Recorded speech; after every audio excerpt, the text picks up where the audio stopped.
Oke, kali ini gue bakal ngebahas tentang masa pemerintahan SBY dari periode 1 sampai periode 2. Pilpres 2004 adalah bisikan awal demokrasi Indonesia pasca reformasi.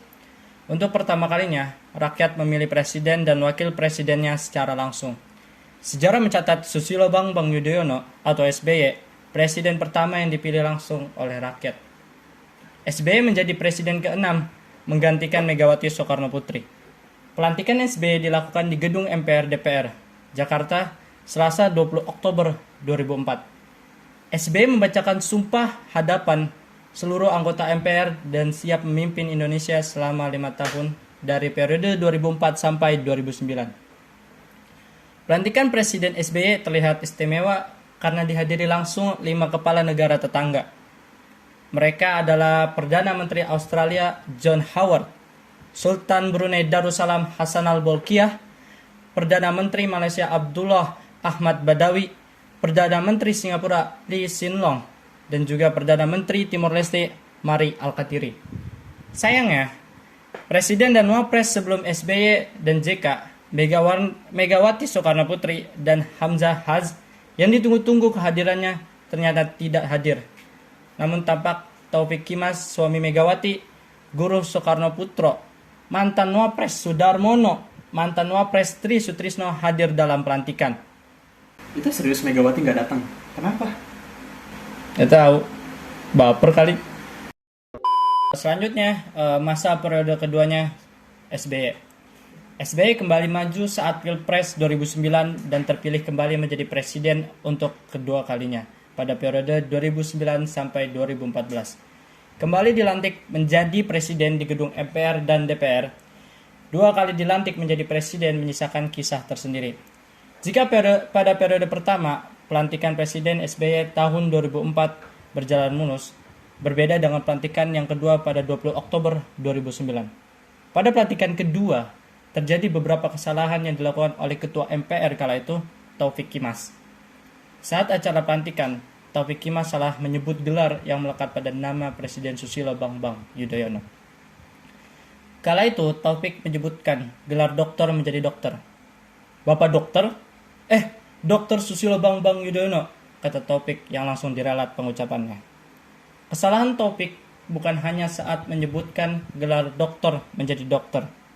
Namun kesalahan Taufik juga terjadi saat tidak menyebutkan nama Wakil Presiden Yusuf Kala dan Wakil Presiden B.J. Habibie saat pidato pembuka paripurna pelantikan Presiden dan Wakil Presiden.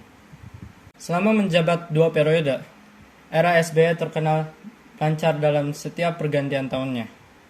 Setiap kebijakan yang dikeluarkan pada eranya cukup membuat masyarakat yakin bahwa SBY adalah presiden yang mampu membuat Indonesia berkembang pesat di era reformasi ini. Mulai dari kebijakan hukum, politik, pendidikan, ekonomi, dan sosial budaya, mampu membawa perubahan yang signifikan dari era sebelumnya. Sebelum gue membahas lebih dalam, gue pengen dulu nih tanya-tanya sama anak sekolahan seputar era SBY. Kira-kira apa sih kebijakan yang paling menonjol di era SBY? Mari kita lihat. Tahu dong. Kebijakannya gak sih? Iya. Kebijakan ekonomi sih. Pas zaman Presiden SBY itu kebijakan ekonominya dapat melunasi utang-utang yang ada di Indonesia.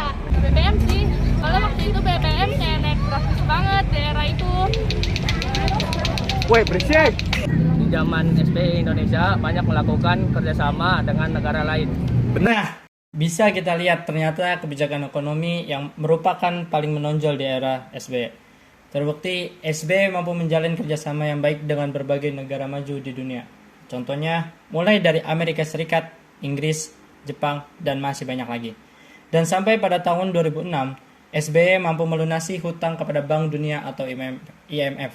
Karena hal itu, Indonesia masuk kepada jajaran 20 negara dengan perkembangan ekonomi terbaik di dunia atau yang biasa disebut G20. Selain terkenal dengan kebijakannya, era SBY pun terkenal dengan isu-isu yang kontroversial pada masanya. Dan sekarang kita akan bahas itu semua satu per satu. Pertama, kasus Century. Kasus penyelamatan Bank Century yang terjadi pada November 2008 atau saat pemerintah SBY dan JK. Kasus Century ditengarai merugikan negara. Isu itu terus berkembang dan puncaknya DPR membuat panitia hak angket Century atau lebih dikenal dengan Pansus Century pada 4 Desember 2009 saat pemerintahan SBY Budiono. Pansus dibubarkan pada 24 Februari 2010 dengan pandangan akhir masing-masing fraksi partai politik di DPR. Hanya Partai Demokrat dan PKB yang menyatakan tidak ada pelanggaran prosedur dalam penyelamatan Bank Century tersebut. Dalam rekomendasinya, kasus ini tetap diteruskan pada aparat penegak hukum, tetapi hingga kini masih terkatung-katung. Kasus ini menjadi hantu politik yang sewaktu-waktu bisa bangun, kata anggota DPR fraksi PKS Andi Rahmat. Akibat dari isu ini adalah terpentalnya Menteri Keuangan Sri Mulyani Indrawati dari Kabinet Indonesia Bersatu. Yang kedua, kasus kriminalisasi Komisi Pemberantasan Korupsi atau KPK. Isu ini bermula dari wacana yang digelar oleh Presiden Susilo Bambang Yudhoyono tentang KPK sebagai lembaga super body. Hal itu tampaknya mendapatkan sorotan negatif dari media-media. Apalagi saat itu kasus Ketua KPK Antasari Azhar sedang disidangkan dalam kasus pembunuhan Nasruddin Zulkarnain. Hal itu membuat polemik antara fakta dan rekayasa terhadap kasus tersebut. Akhirnya, Antasari diberhentikan secara tetap dari jabatannya pada tanggal 11 Oktober 2009 oleh Presiden Susilo Bambang Yudhoyono setelah diberhentikan sementara pada tanggal 6 Mei 2009. Pada 11 Februari 2010, Antasari divonis hukuman penjara 18 tahun karena terbukti bersalah turut serta melakukan pembujukan untuk membunuh Nasruddin Zulkarnain. Isu itu belum selesai karena kemudian muncul adanya penahanan anggota KPK Bibit Samatrianto dan Chandra Muhammad Hamzah yang dituduh telah menerima suap. Namun, hingga kini hal itu tidak bisa dibuktikan oleh pihak kepolisian yang justru memberikan informasi yang berubah-ubah terkait dengan alat bukti penyadapan untuk penangkapan keduanya. Bahkan, kepolisian lebih dipermalukan dengan pemutaran percakapan Anggodo dan Yuliana Gunawan pada 3 November 2009. Kasus ini kemudian merembet dengan perseteruan KPK dan kepolisian dan yang memunculkan sebutan cicak lawan buaya. Salah satu akibat dari kasus ini adalah kemunculan Satgas Mafia Hukum. Isu kriminalisasi KPK hingga kini belum selesai karena masih adanya hambatan hukum terkait status Bibit Samatrianto dan Chandra Muhammad Hamzah yang telah ditetapkan menjadi tersangka. 3. Mafia pajak. Hal ini bermula dari pengungkapan oleh mantan Kabareskrim Polri, Komjen Susno Duaji, tentang adanya mafia pajak yang melibatkan aparat pajak, Gayus Tambunan, oknum kepolisian dan aparat penegak hukum lainnya. Masa kekuasaan SBY akan berakhir pada Oktober 2014. Kekuasaan tersebut berakhir dikarenakan masa jabatannya yang telah terlaksana 2 periode, yaitu periode pertama 2004 sampai 2009 dan periode kedua 2009 sampai 2014. Sesuai dengan UUD bahwa masa maksimal jabatan presiden adalah 2 periode dan tidak diperbolehkan lagi menjabat sebagai presiden setelah itu. Di awal pemerintahan SBY banyak sekali bencana-bencana yang terjadi di Indonesia. Akan tetapi Presiden SBY merupakan salah satu presiden yang paling sukses pada era reformasi.